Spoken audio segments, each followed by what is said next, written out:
Buenas noches, saludos cordiales, gracias por acompañarnos. Este es el programa Hora 25. El pasado miércoles 18 de diciembre se conmemoró el Día Internacional del Migrante. Vamos a tratar durante la presente emisión de nuestro programa justamente lo que ocurre con la migración, lo que sucede con las familias y las circunstancias de los ecuatorianos y, por cierto, también lo que se presenta en la política internacional de los Estados Unidos alrededor del tema. Belén, buenas noches. Andrés, amigos, muy buenas noches. Según el informe sobre las migraciones en el mundo 2024 de la OIM, aproximadamente hay 281 millones de migrantes en todo el planeta. Y este fenómeno se acrecenta tanto que las remesas que envían se han incrementado en un 650%. Y la mayor cantidad de esos recursos llegan a países de bajos y medianos ingresos, en donde incluso conforman una porción muy significativa del PIB. Y nuestro país, por supuesto, no es ajeno a este fenómeno. Desde 2022, Ecuador es el segundo país con más migrantes cruzando el Darién. En ese año, precisamente, 29.356 compatriotas pasaron por allí. En 2023, la cifra se duplicó, llegando a 57.250. Y en el primer semestre de este año fueron 12.128, por lo que se estima que 2024 cerraría con más de 24.000 migrantes cruzando esa zona. Pero esa ruta ha dejado de ser la preferida por los ecuatorianos. Hay, por ejemplo, un registro de 40.000 compatriotas que llegaron a Nicaragua. Y así también se utilizan otras rutas más formales para arribar al principal destino de nuestros migrantes, que es Estados Unidos. Y el segundo país de destino es España. Según la misma organización, 1,2 millones de ecuatorianos tienen la intención de migrar. ¿Cómo frenar esta nueva ola migratoria? Vamos contigo, Andrés, y con nuestros invitados. Queremos saludar la presencia de Jacques Ramírez. Él es especialista en migración ecuatoriana y latinoamericana. Está con nosotros Teresa Ceballos. Ella es abogada, experta especializada en migración. Jacques, las autoridades ecuatorianas han señalado que el flujo migratorio de Ecuador hacia el exterior ha disminuido. ¿Cuál es la información que ustedes tienen? Buenas noches. Andrés, buenas noches. Un saludo a todos los que nos ven y nos escuchan. Primero también mi reconocimiento a todos los migrantes por ese 18 de diciembre que se conmemora justamente el Día Internacional de las Migraciones. Efectivamente, he visto que ha habido un debate, un intercambio de comunicaciones en torno a si subió o bajó. Hay que ver más allá de esos temas. Lo que tenemos que hacer desde una mirada más académica, histórica, si tú quieres, es ver tendencias. Efectivamente, lo que nosotros estamos viendo es que nos encontramos en una segunda ola migratoria de los últimos 25 años que tiene el Ecuador, digamos, del último siglo XXI. ¿Cuál? La primera del 99-2003, que tuvo como destino España, y la segunda post-pandemia del 2001 al 2024, que tiene nuevamente destino preferencial a Estados Unidos. De los estudios que hemos hecho, Ecuador ya tiene una larga data, una larga tradición de país expulsor, de país migratorio, que tiene justo que ver con múltiples crisis, ya sean locales, regionales o nacionales. Esta vez no es la excepción. Nos encontramos en un momento, tú lo sabes, la gente que nos escucha también y nos ve, que estamos en lo que algunos académicos llamamos una crisis estructural por diferentes motivos. Si quieren luego hablamos de ese tema, pero evidentemente no se puede tapar el sol con un dedo y no hay cómo negar de que estamos en una segunda ola migratoria o una estampida 2.0, como la llamamos. Pero en esa segunda ola migratoria, ¿los niveles en el transcurso de los últimos meses habrá disminuido? Mira, lo que se estaba revisando en el debate era el tema de las llegadas de ecuatorianos a la frontera sur con Estados Unidos.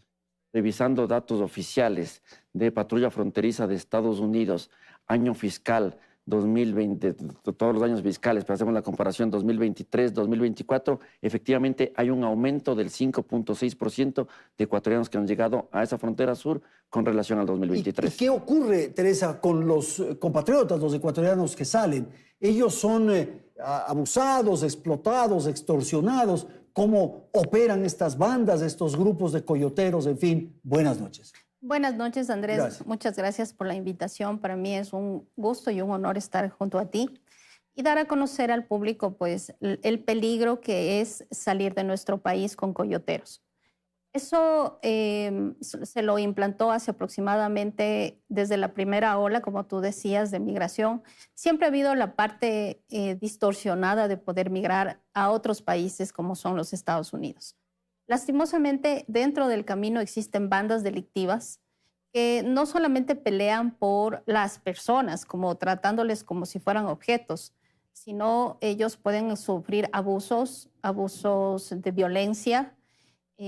Tengo muchos testigos de clientes que han perdido el dinero porque no han llegado a la frontera, no han podido lograr su objetivo. No han llegado. No han llegado y han tenido que ser regresados, pero con experiencias de golpes, de maltratos, de violencia, como digo, física. Ahora, lo que sucede, Teresa, es que hay esta desesperación, este afán de salir.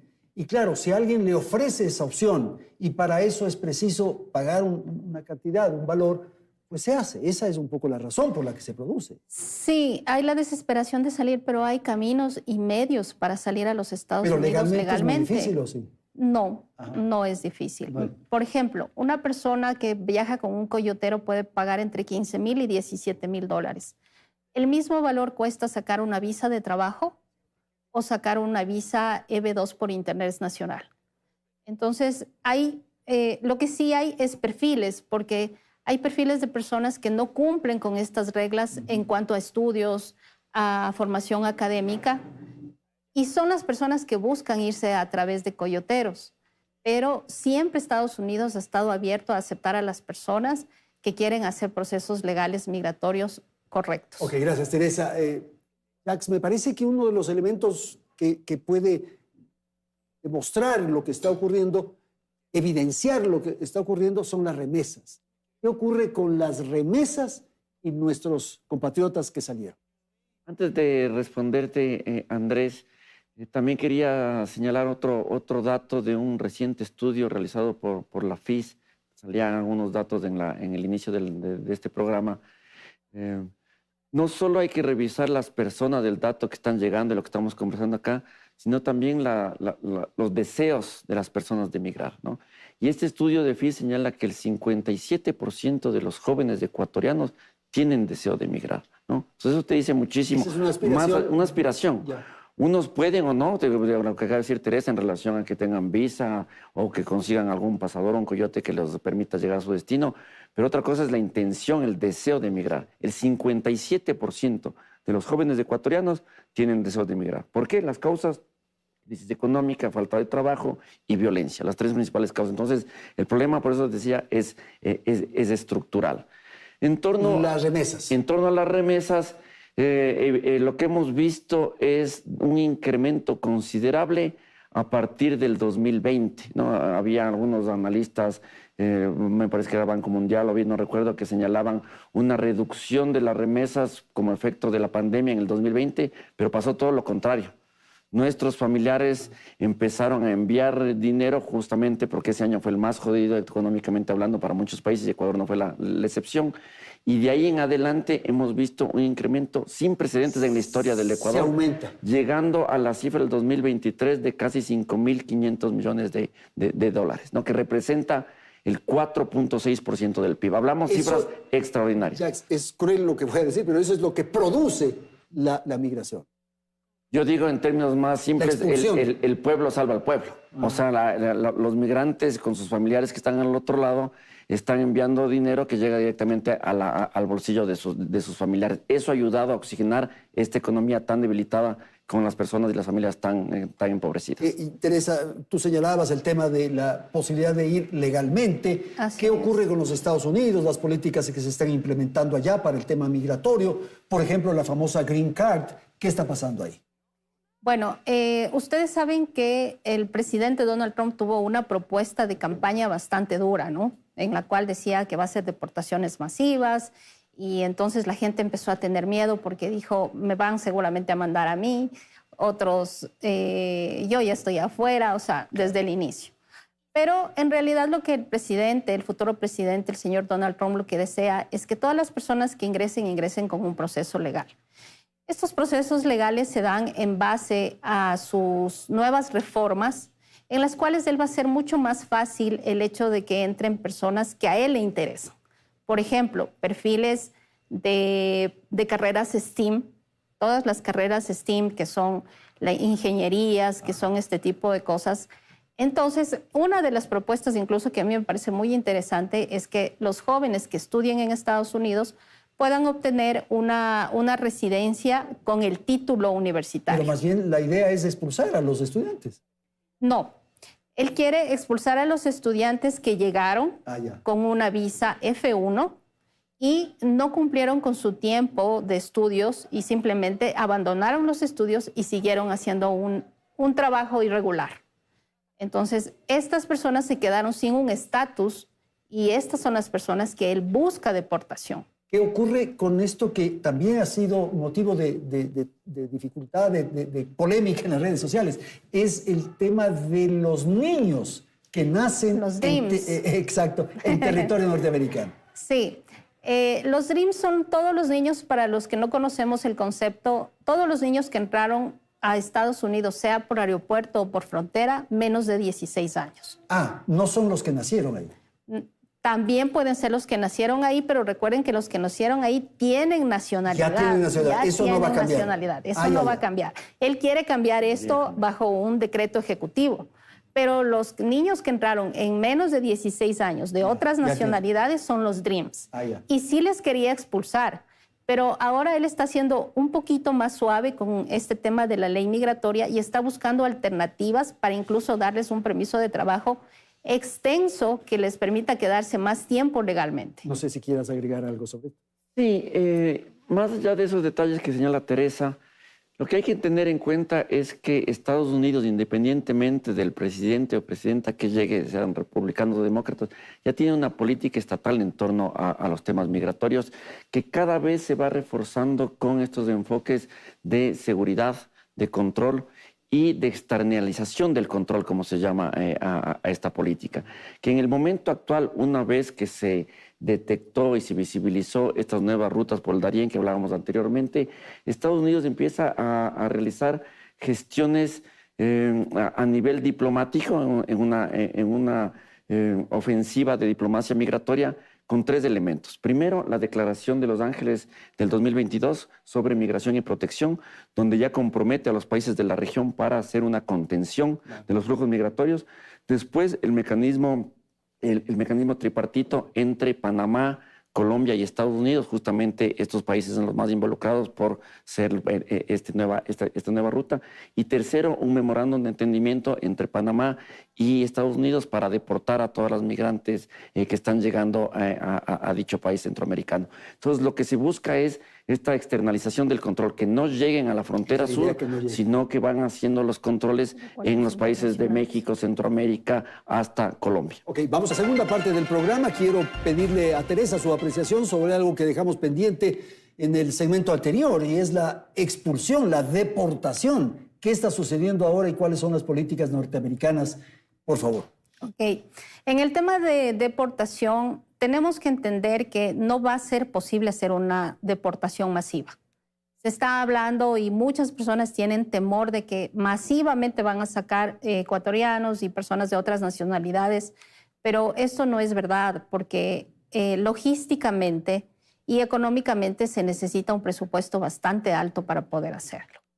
Sin embargo, paulatinamente puede irse dando en el transcurso de estos años y hay que recordar también que la primera parte o el primer grupo a ser deportado, es decir, las personas que están en mira a ser deportadas ya, porque ya lo pueden hacer, físicamente ya lo pueden hacer, son aquellas que ya tienen un proceso de migración que pasaron y que tienen una orden de deportación.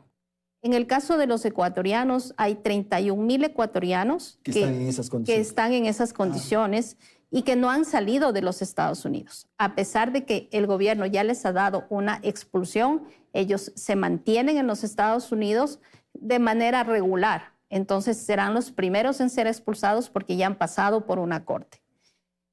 El segundo grupo El segundo grupo van a ser todas las personas que tengan delitos de violación, delitos de incluso violencia familiar, porque ya es muy penalizada la violencia familiar. Van a ser todos los que han cometido asesinatos, robos.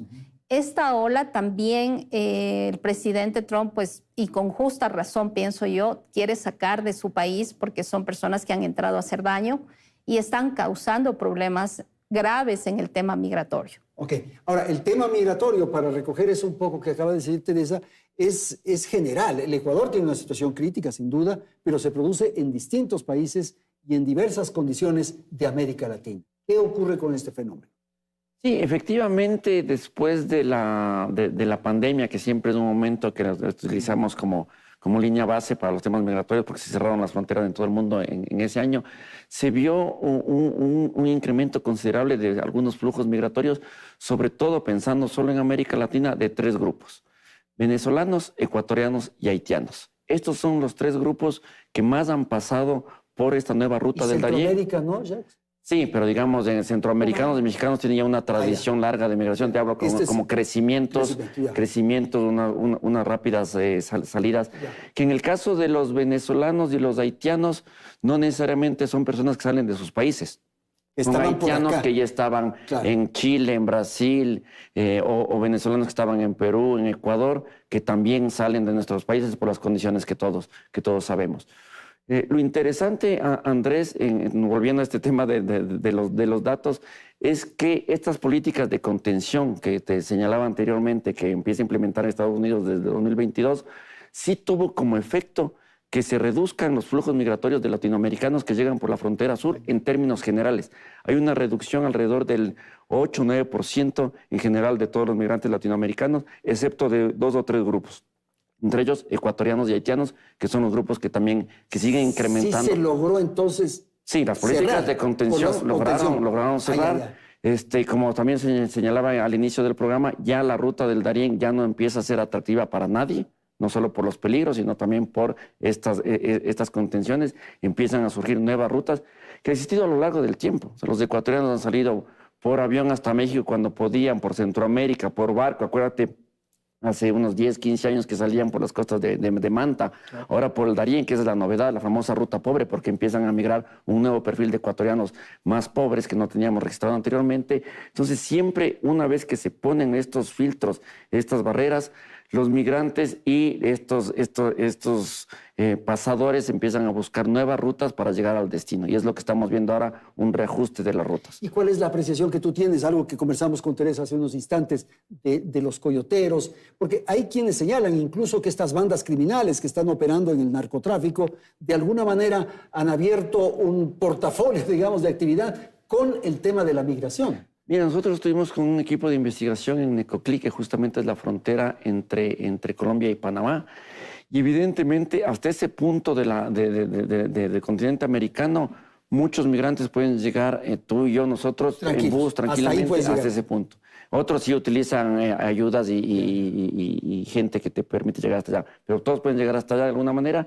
Es en ese punto donde ya para pasar al otro lado, a la selva del Darién, sí necesitan evidentemente de estos pasadores y estas bandas que están controlando el territorio, controlan el puerto, controlan la playa del pescador y evidentemente todo el tránsito de la selva. Pero aquí hay que hacer una diferenciación. Si bien se habla justamente de los coyotes como algo que legalmente está penalizado, lo que no nos preguntamos es por qué las personas utilizan esas vías. Y la respuesta está un poco en lo que señala Teresa, un poco por el desconocimiento y otro porque saben que no cumplen con el perfil para poder adquirir una visa y viajar por las vías regulares.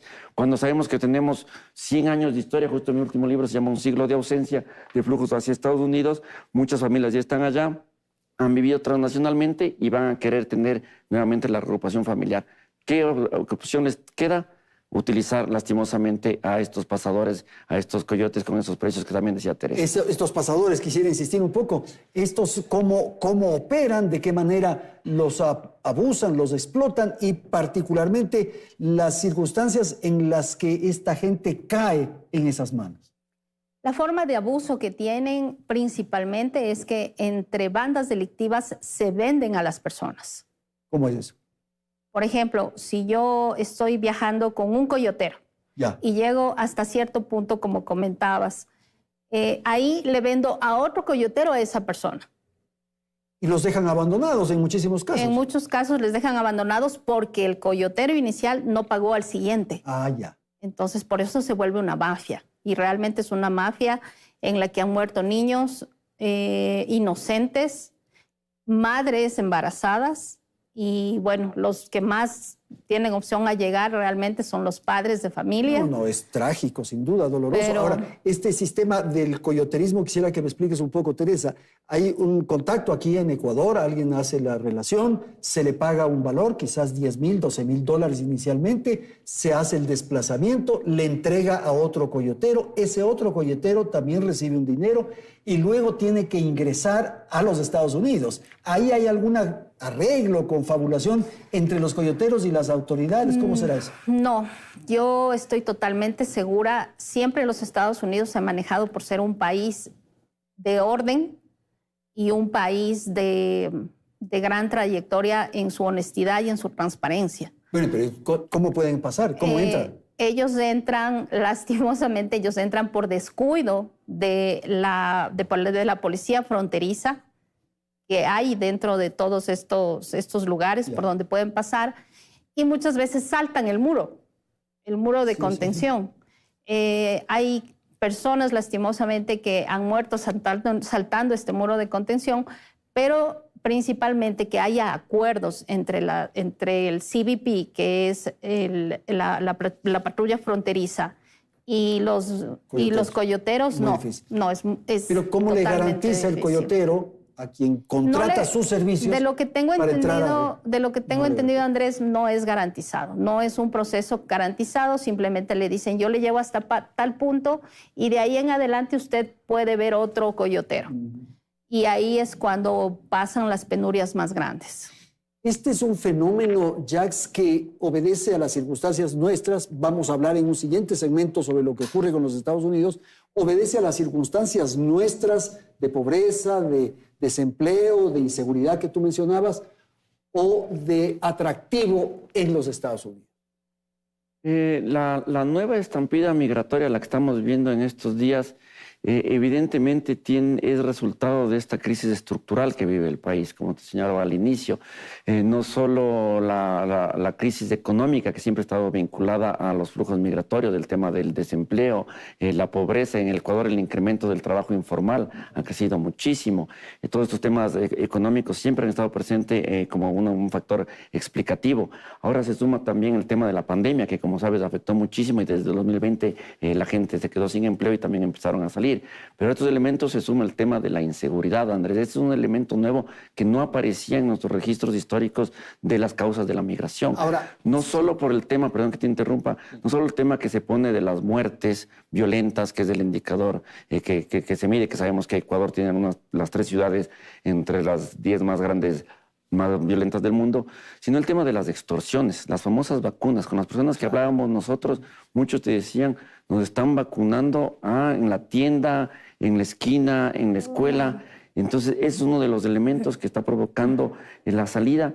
Y otro elemento que no se ha hablado acá y que nos va a dar para otro programa, sin lugar a duda, tiene que ver con cuando yo hablo del cambio del paisaje migratorio, de ser Ecuador un país de atracción para migrantes colombianos, venezolanos, y ahora un país de expulsión. Se incorpora un nuevo elemento, que es el desplazamiento interno, Andrés. No se está hablando de eso, pero hay un fuerte desplazamiento interno de personas, de hermanos ecuatorianos, sobre todo de la costa, que están viniendo a las ciudades de la Sierra Centro-Sur, por temas de violencia, por extorsiones y por reclutamiento forzado. Estos temas también hay que hablarlos. Ahora, estos compatriotas también están, digamos, atraídos por Estados Unidos, por las condiciones económicas de ese país y por sus familiares. Yo creo que eso también absorbe, digamos, a esta voluntad que se ha expresado como tú tenías. Sí, el famoso sueño americano. Claro, te iba a decir, el famoso sueño americano ya no responde tanto, sino más bien a estas necesidades de reagrupación familiar, ¿no? A esta idea, como te digo, nosotros desde el austro ecuatoriano sabemos que tenemos flujos desde los 40, 50, y hay lo que se llama unas migraciones maduras, donde el migrar ya es parte incluso de los rituales de ciertas comunidades para pasar de la niñez a la adultez, ¿no? Entonces, evidentemente, cuando ya tienes estos grandes circuitos migratorios, estas redes y cadenas migratorias que conectan origen con destino, muchas personas utilizan estos propios canales para poder irse y reagruparse allá. Supongo que son estímulos, digamos, porque te llama, te manda un mensaje, el primo, el cuñado, el familiar que sea, vente, yo tengo aquí la posibilidad de ayudarte, aquí hay una posibilidad. Hay esas conexiones. Es que cuando se habla de circuitos, cadenas y redes migratorias, no solo sirven para explicar el tránsito, ¿no? o la llegada, porque los ecuatorianos solo están principalmente en 3 países, sino sobre todo para el momento de llegada y de inserción en el país de recepción. Muchas de las personas que tú que puedes hablar con inmigrantes llegan inmediatamente, se ponen a trabajar el día 2 para poder pagar justamente esos montos altos que hablábamos, los que vienen con pasadores o coyotes. Lo que vimos justamente en este nuevo perfil de migrantes es que muchos son nuevos, que no tienen esas conexiones. No tienen conexión. Recuerda esas imágenes que veíamos de ecuatorianos vendiendo en Queens, en las calles. Las mismas imágenes que vemos acá en las ciudades de Quito, Guayaquil, Cuenca, por señalar a las principales, veíamos en Estados Unidos, en Nueva York. Entonces, ese nuevo perfil de un migrante mucho más pobre es el que aparece en esta nueva ola migratoria. Vamos a terminar, Teresa, una apreciación final. Estos migrantes nuevos que ha señalado Jacques no tienen la expectativa, digamos, de ingresar a los Estados Unidos legalmente. Justamente quería comentarte, Andrés, el presidente Biden, debido a toda esta ola migratoria, creó un programa que se llama CBP One. El CBP One es una entrada anticipada. Entonces, lo que hacen las personas que ya están en frontera es ingresar a la página del CBP One y llenar el miedo creíble. ¿Qué es el miedo creíble? Es por qué ellos no quieren regresar a sus países. En este caso, al Ecuador, por toda la ola de violencia, como comentabas, y por todas las vacunas, las extorsiones y todo lo que ha pasado, hay muchas personas con mucho temor. Y dentro de esta aplicación que se llama CBP One, ellos pueden contar su miedo creíble. Entonces, si los agentes de migración ven que una persona realmente está viajando a los Estados Unidos, aunque sea por frontera, ellos le dan la oportunidad de pasar una entrevista con el juez e ingresar a los Estados Unidos con un parol que les va a asistir por 2 años. No es un proceso para una residencia, pero sí por 2 años les permiten quedarse hasta que ellos puedan regular su proceso migratorio. Entonces, las personas que están llegando hoy por hoy todavía tienen la opción de acogerse al CBP One. Yeah. No está cerrado, no ha sido todavía cancelado. Tenemos que esperar que el futuro presidente, el señor Trump, se siente al poder para saber si va a permitir seguir con la ley Biden del CBP One o simplemente se van a cerrar las fronteras. Perfecto, muchísimas gracias a nuestros panelistas y justamente vamos a tratar en el segmento siguiente el asunto que tiene que ver con las políticas del nuevo presidente Donald Trump en los Estados Unidos y la migración. Muchas gracias a Jacques y a Teresa. Gracias a la audiencia, ya volvemos en un instante. Seguimos con más, amigos. Actualmente habitan en Estados Unidos cerca de 120,000 ecuatorianos que tienen visa o green card y alrededor de 540,000 nacionalizados. Se estima también que unos 200,000 viven en ese país, pero de forma irregular. De allí que las medidas anunciadas por el presidente electo Donald Trump frente a la migración ilegal generan inquietud y preocupación. Revisemos algunos de los temas que ha anunciado. Una de las propuestas es eliminar el derecho a la ciudadanía por nacimiento, es decir, aquellos niños que son hijos de migrantes, pero que por nacer en territorio estadounidense se convierten en ciudadanos, los denominados niños ancla. Escuchemos lo que dijo al respecto el presidente electo Donald Trump. Y es algo muy difícil de hacer, pero hay que tener normas, reglamentos, leyes. Entraron ilegalmente. Yo no quiero romper familias y la única forma de hacerlo es deportándolos a todos. También propone implementar deportaciones masivas de migrantes en situación irregular y una evaluación ideológica para migrantes regulares. Se estima que alrededor de 150,000 migrantes podrían ser parte de una masiva deportación y dijo que esta empezaría con ciudadanos venezolanos. Veamos. Todos serán llevados de regreso, y si no lo hacen serán recibidos con mucha dureza económicamente. Venezuela y otros países no se estaban comportando muy bien con nosotros. También arremetió contra los haitianos ilegales, a quienes acusa de destruir el modo de vida de los norteamericanos. Es posible entonces que todo esto ocurra a partir del 20 de enero, que empieza su primer día de mandato. Vamos contigo, Andrés. Pues sí, hay expectativa en torno a lo que ocurra con el segundo mandato del presidente Donald Trump. Hay también interés en los países que tienen una gran presencia de migrantes. Hoy vamos a tratar lo que ocurre con Trump en el poder y las condiciones que hay alrededor del tema migración. Y para ello nos acompaña aquí en el estudio de Teleamazonas Jorge Ortiz. Él es periodista, escritor y analista internacional. Saludo también a Marcelo Larrea. Él es periodista, escritor y activista político. Gracias. Empezamos. Jorge, ¿qué expectativas hay en torno a Donald Trump? ¿Qué podemos esperar en general en el mundo? Buenas noches. Hola, buenas noches, Andrés. A ver, yo creo que va a suceder un trastorno. No sé en qué medida, porque creo que lo que estamos viendo a veces nos falta el panorama completo. Donald Trump pertenece a la extrema derecha mundial, junto a otros líderes como Benjamín Netanyahu de Israel o como Vladimir Putin de Rusia.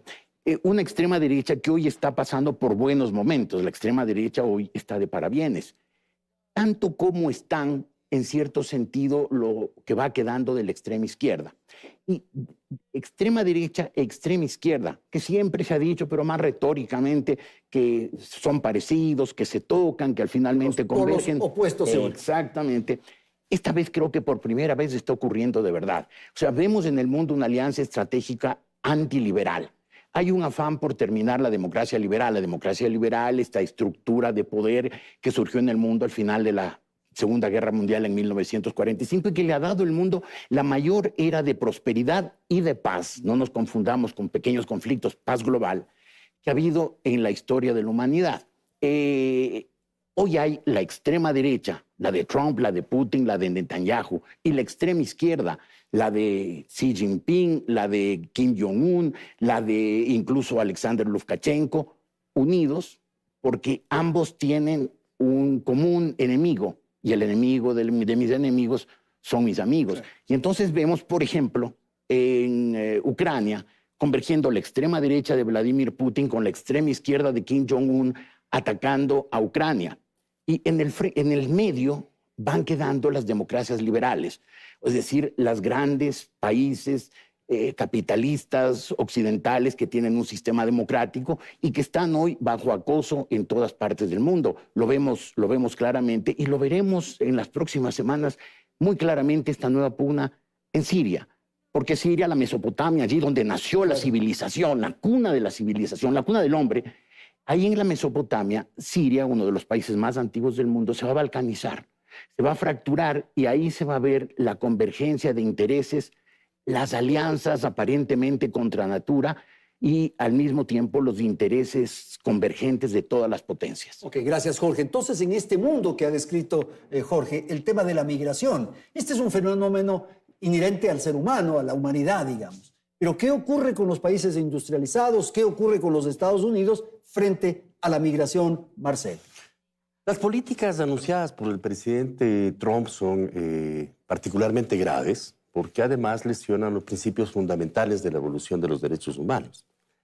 El derecho al nacimiento y a la identidad y en consecuencia a la nacionalidad es un derecho que no puede ser mutilado por nadie. De manera que los niños que nacieron en Estados Unidos, independientemente de que sean hijos de migrantes legales o ilegales, que además son toda la población de Estados Unidos, a excepción de los aborígenes sometidos a reducciones infames por los métodos perversos de la colonización británica, ¿no? A excepción de ellos, todos son hijos de migrantes, de manera que el señor Trump debería expulsar a todos los Estados Unidos, a toda la población de Estados Unidos, incluido él, lo cual carece de sentido.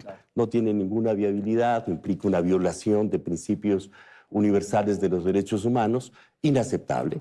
Y la expulsión de las familias también carece de sentido. Él ha señalado además que el problema es que hay 13.000 asesinos sueltos en Estados Unidos, que son migrantes ilegales. Es información que él ha usado en la construcción de su relato frente al problema serio, que es un problema serio sin duda, la migración en Estados Unidos, no es verdadero. Son 13.000 personas que han sido sentenciadas por homicidios en los últimos 50 años. Muchos de ellos ya han muerto, muchos de ellos ya no viven en Estados Unidos y muchos de ellos están presos. De manera que es un argumento que carece también de sentido. Además, tampoco tiene sentido económico, porque la expulsión, se prevé que una expulsión masiva puede llegar a 1 millón, un poco más de habitantes actuales de Estados Unidos. Tendría consecuencias severas para el Producto Interno Bruto de Estados Unidos. Okay, hagamos una pausa porque este es un elemento interesante, Jorge. Finalmente, los países desarrollados o industrializados necesitan de la migración, pero se les produce un conflicto. Lo que sucedió en Europa es así. Los problemas que hay con la relación incluso de orden cultural es complicado, pero necesitan esa mano de obra. La necesitan. La especie humana además es una especie migratoria, históricamente es una especie migratoria a lo largo de toda la historia, incluso de la prehistoria, y sobre todo en la prehistoria las migraciones se movían mucho más, es verdad. Se movían muchísimo más. Y claro, las economías desarrolladas necesitan mano de obra y a los Estados Unidos les va a costar prescindir de toda esa gente. Ahora, yo no sé si es que en el caso de los Estados Unidos, que tiene una economía en este momento muy vigorosa, prácticamente pleno empleo. El pleno empleo suele decirse en los Estados Unidos que es 4,5%. Ese 4,5% es gente que está jubilado, ricos que están dedicados a otra cosa, gente que está en año sabático. Entonces dice que el pleno empleo es 4,5% de la población económicamente activa. Entonces yo creo que en este momento los Estados Unidos sí podrían prescindir de cierto porcentaje, sobre todo los inmigrantes ilegales. Entiendo además la situación, sobre todo de los estados fronterizos, que sienten que esta llegada aluvional de inmigrantes les ha alterado sus ritmos de vida, sus formas de convivencia. O tal vez también ciudades centrales, ¿ah? Por ejemplo, Nueva York, en Manhattan, parece que se produjo una tensión muy crítica. Parece que sí. El problema es que Trump es el típico político populista, muy hábil, muy sagaz. Pero claro, hoy el mundo es mucho más difícil de pautar.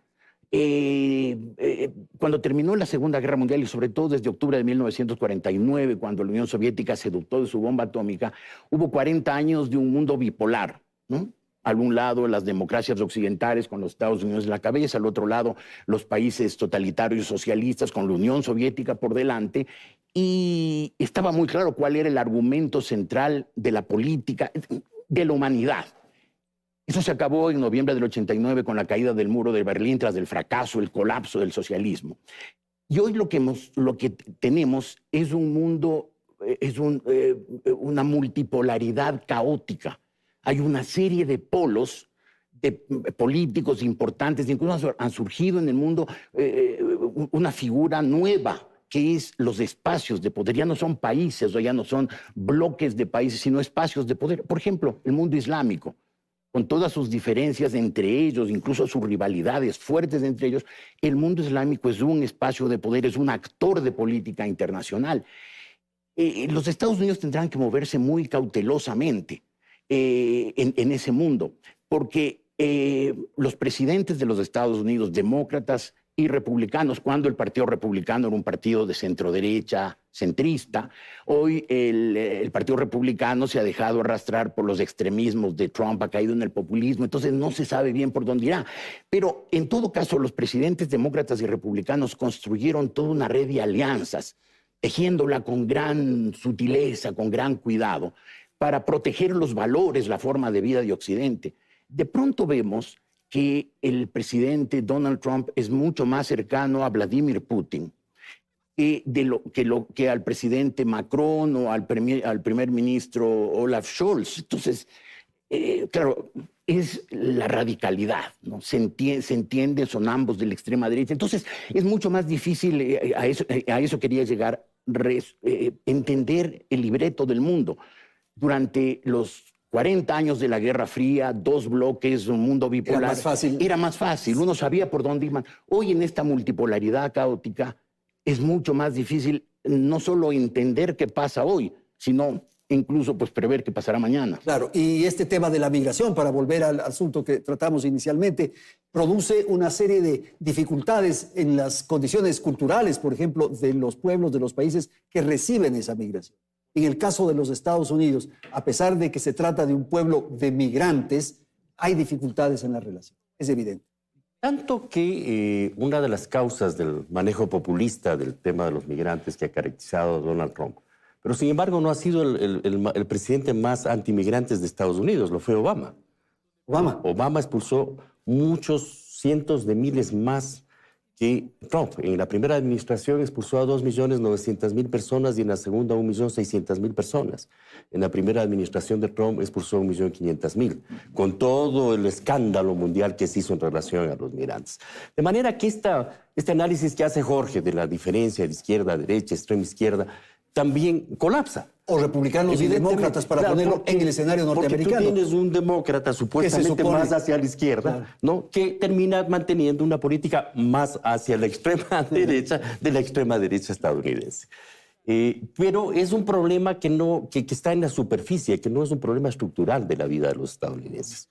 Porque los migrantes construyeron Estados Unidos, porque la expulsión de los migrantes implica una lesión grave al Producto Interno Bruto de Estados Unidos. Si se cumpliesen las expectativas que se especulan y llevaría adelante el presidente Trump, Estados Unidos perdería entre 711.000 millones de dólares y 2.6 billones de dólares al año por la expulsión de los migrantes. Claro que saben, los migrantes no hay mano de obra, no hay producción, no hay trabajo. No hay nada de eso. Y además, el presidente Trump ha planteado, conjuntamente con el tema de los migrantes, el tema del narcotráfico.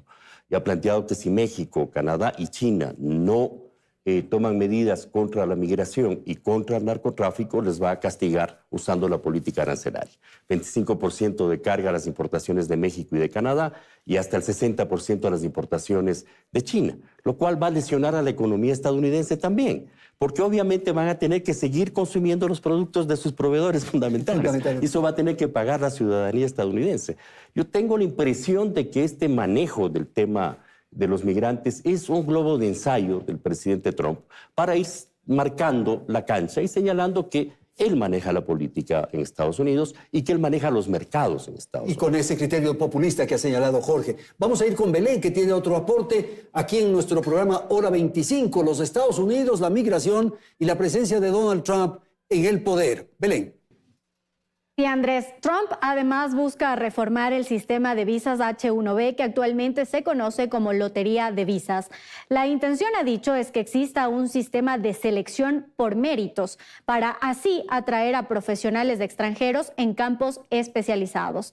Así también, el pasado lunes, como ya lo mencionaba Marcelo, advirtió a los gobiernos de México y Canadá sobre el costo injusto para Estados Unidos que representa la migración. Previamente se había referido a que impondrá en contra de México, por ejemplo, aranceles del 25% sobre sus productos si no frena la ola migratoria. Recalcó también que continuará con la construcción del muro fronterizo. ¿Cuáles serán los cambios entonces en el fenómeno migratorio para el próximo año? Y claro, algo ya hemos señalado, pero es preciso detenernos en aspectos puntuales. Este tema de las visas, este tema de las deportaciones, el tema de la Green Card, la expulsión de los estudiantes en escuelas y universidades, son asuntos que generan inquietud en diversos espacios, por ejemplo, en el caso de Ecuador, ante la expectativa de emigrar. Evidentemente, esto es una agresión a las condiciones de vida de las familias latinoamericanas en Estados Unidos. Pero ese es un derecho de ese país, pues, ¿no? Dentro de ciertos límites, porque todos los países tienen que respetar los derechos humanos. Además, Estados Unidos es un país beneficiario de los migrantes. Claro. Lo ha sido durante toda la historia. Sí, pero ya en estas circunstancias también los países pueden protegerse. Sí, pero en este contexto lo que eso nos plantea es que nuestros países, Ecuador entre ellos, y todos los países de América Latina que tienen altos niveles de migración a Estados Unidos, enfrenten el problema.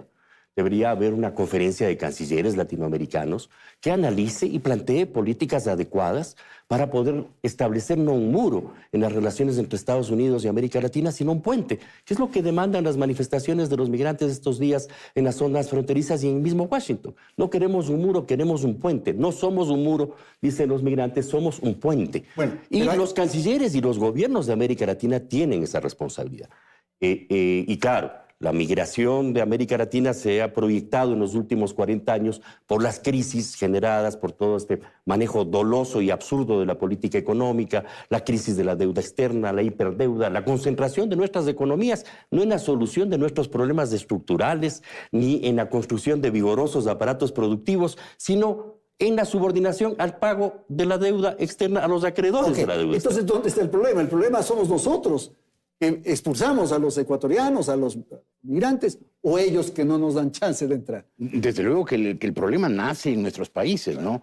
Si tenemos una economía que no despega, que no genera trabajo, que no genera expectativas, que nos ha matado hasta las esperanzas, hace que la gente se vaya. Y hoy no solamente se va el proletariado más humilde que está buscando un trabajito cualquiera, está emigrando gente de los niveles superiores que va, estudia en el exterior, no encuentra posibilidades de desarrollo de sus capacidades aquí y obviamente busca dónde radicarse. Los Estados Unidos ha sido siempre el gran polo de atracción. Ahí está la pregunta, ¿por qué vamos a los Estados Unidos?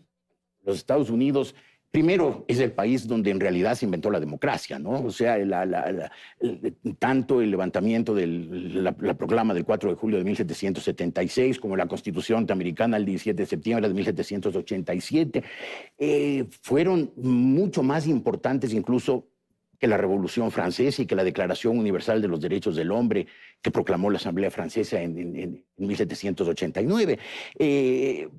No solo nació ahí la democracia, sino que ningún país aprovechó la revolución industrial. La revolución industrial nació cuando James Watt, este inventor escocés, inventó la máquina de vapor. La patentó en 1769 y la revolución industrial empezó en el mundo alrededor de 1790. Pero nadie la aprovechó tanto como los Estados Unidos y a todo lo largo del siglo XIX, mientras el mundo seguía con su vista en Europa, en la disputa entre Alemania e Inglaterra, los Estados Unidos fueron creciendo, convirtiéndose en la economía más vigorosa del mundo, la más amplia, la que más oportunidades le da a la gente. El sueño americano es una realidad. Ahora, y lo sigue pero ahí siendo. enlacemos a lo que señaló Marcelo y tú que acabas de mencionar, la democracia. ¿Por qué los demócratas, la democracia norteamericana, no permite el ingreso de estos migrantes con facilidad? Bueno, yo creo que los Estados Unidos tienen una capacidad de absorción de mano de obra muy grande, una capacidad de absorción de población muy grande, pero no infinita. No puede dejar que entren en avalanchas cientos de miles de personas cada año y muchas de ellas ilegalmente.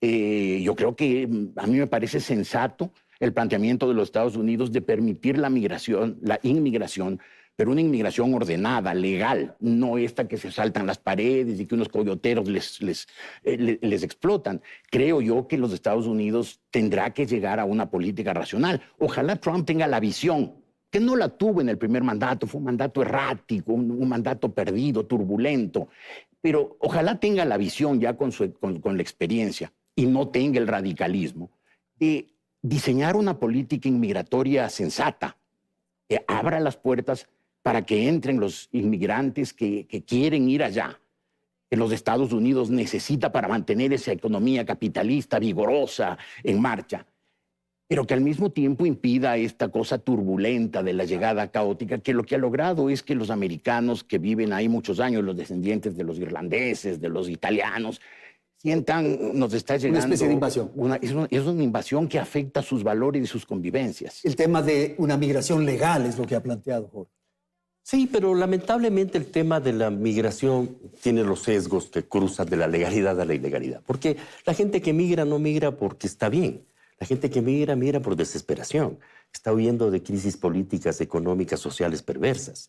El enseñoreamiento de los varones del narcotráfico en países como el Ecuador y el crecimiento de la delincuencia en términos impresionantes, sin precedentes, de la existencia de inseguridad económica, del deterioro de las condiciones de vida y de las perspectivas de un presente y un futuro digno en sus países. En consecuencia, no es un tema que se pueda modular de esa forma, sino se transforma el problema de la migración, como lo han planteado los migrantes, no en un muro, sino en un puente. Que nuestros países puedan tener una política clara. Pero lo del puente me parece extraño, pues, Marcelo. O sea, permitir que ingresen. No, es que el problema no es que ingrese todo el mundo. El problema es que se resuelvan los problemas estructurales de nuestras naciones. A cuenta de que el Ecuador en este año tiene un nivel de inmigración impresionante, completamente desproporcionado. A cuenta de que los ecuatorianos fueron expulsados de su derecho a vivir en el Ecuador en el salvataje bancario en el año 99. O sea, son problemas que nosotros tenemos que resolverlos. Pero ¿qué implica? Obviamente un acuerdo internacional. Ese acuerdo internacional implica modificar las funciones del Fondo Monetario Internacional. ¿Crees que eso es posible? Yo creo que sería ideal un acuerdo internacional, pero yo creo que cada país tiene que resolver su problema. Porque yo siento que muchas veces en América Latina descargamos la culpa en los otros. Pero aquí hay un problema. Sobre todo en los americanos, culpa de los yanquis. La negociación de un ciudadano migrante de cualquiera de nuestros países, un ecuatoriano con el Estado de Estados Unidos sobre su condición migratoria en Estados Unidos es completamente desigual. Si nuestros países tienen una política común, si podemos consensuar una estrategia común, evidentemente las relaciones para nuestros países y para Estados Unidos cambiarán. Pero vivimos en una guerra de espaldas, en una situación en la que todo es incomprensible, cuando la principal tarea es comprender los problemas para poderlos superar. Desde luego, un acuerdo internacional sería lo ideal, pero creo que cada país, cada uno debería solucionar sus problemas. O sea, que el Ecuador se preocupe de crear unas condiciones de vida, tanto por la tolerancia política como por la dinámica de la economía, que la gente se quede, que la gente no tenga que irse. Para eso es importante llegar a acuerdos nacionales. Para eso es importante restaurar el diálogo. Yo creo que el peor daño de los muchísimos que causó el correísmo es haber roto el diálogo, es haber dividido, fracturado el país en dos, que hoy impide acuerdos, incluso en lo básico. Es un país confrontado. Incluso en lo que se está de acuerdo. Exactamente. Y no debe ser grato migrar, o sea, no es grato. Claro migrar. que no, claro de modo que tenemos que hacer todos los esfuerzos para nacer aquí y morir aquí. Y morir aquí, claro, y tener condiciones de vida dignas, con esperanzas, que se queden nuestros hijos, nuestros nietos, que la gente sienta que este es un país que le da oportunidades. Pero claro, es muy fácil decir los gringos con sus políticas o el capitalismo o cualquier cosa. Yo creo que debemos hacer un mea culpa en serio, darnos cuenta que nosotros tenemos un país turbulento, que no hemos logrado organizarlo bien, que no tenemos una democracia plenamente activa, que no hemos logrado tener una economía de mercado que funcione, que sea verdaderamente de mercado, que el Estado sea un impulsor de la actividad económica y no un freno, que con su exceso de normas no dificulte la inversión, la generación de trabajo. El momento que logremos eso, vamos a detener esa ola migratoria. Y si lo complementamos con un acuerdo internacional, por lo menos con nuestros vecinos, no vamos a lamentar ecuatorianos muriéndose en el Darién. Marcelo, contigo terminamos. Bueno, aquí, por ejemplo, la presidenta de México ha tomado acciones ya para enfrentar las políticas de Trump. Y ha movido a toda su estructura consular y diplomática en México para defender los derechos de los mexicanos. Ha dado un ejemplo a todos los países de América Latina. Los presidentes de América Latina y el presidente nuevo deben seguir ese ejemplo. Porque es responsabilidad de los presidentes de nuestros países. Ningún ejemplo de la señora Sheinbaum. Bueno, tampoco del señor López Obrador. Por eso está Venezuela como está, Cuba como está, Nicaragua como está, y como México puede llegar a estar. Fíjate que tú cuestionas el propio principio, ¿no? Al que cuestionabas, en el sentido de que dividieron el país y es imposible dialogar, incluso en lo que estamos de acuerdo, y expones la misma cosa. Es un tema en el que obviamente estamos de acuerdo. Los presidentes de nuestros países... Es que México tiene... Pero no puedes decir que este no es un ejemplo. O sea, los presidentes de nuestros países tienen la obligación de proteger a los ciudadanos de nuestros países en Estados Unidos. Claro. Y deben tomar medidas y acciones inmediatas. Obviamente México está ahí y es el país más lesionado. Pero eso es una lección que debemos seguir. Nuestro gobierno debe intervenir en México y proteger a los ecuatorianos en Estados Unidos. Señores, muchísimas gracias por haber asistido a este programa. Gracias a la audiencia. Nos vamos a despedir. Deseamos felices Navidades a nuestros televidentes. Y por cierto, los comprometemos para la próxima semana a una nueva emisión de Hora 25.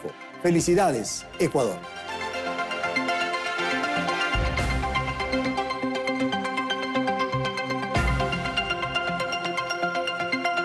Teleamazonas presentó Hora 25 con el auspicio de...